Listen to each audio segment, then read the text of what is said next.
Hello, it's Jennifer Bowman from Olympia Piano, and this video is simply to invite you to join me for 24 days working on Traumerei by Robert Schumann. It's part of the Kinderszenen collection, this piece right here.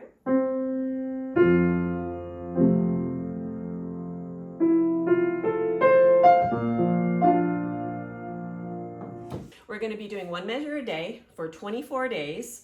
And there's three things I'd like you to take a look at. The first is take a look at your pedaling technique, because that's something that's really important in this piece. I have a video on basic pedaling, which I'll post above. So I'd encourage you to watch that. I think it's maybe a 5-minute video at most, just to make sure you're really confident with your pedaling. Item number 2 is we're going to pay very close attention to the phrase marks, the slur marks, because those are very important to the interpretation of this piece. And the third thing before we start this tutorial is take a look at the voices, how many voices there are. So what do I mean by that? I'll post the music above as I'm playing here, but we have the top voice, which would be this.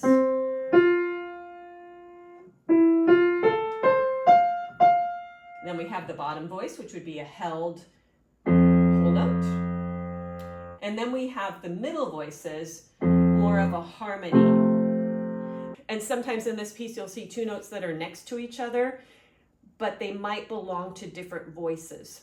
So you'd only play the actual note once. So if you'd like to join me for this fun overview, find a copy that you like. There's several on IMSLP, which I'll post in the description, or you might already have it because it's a very famous piece. Get your copy ready, get your pencil ready to write in some fingering and some dynamics, and then the overview will happen sometime this week, and I look forward to you joining me. As always, thank you for watching.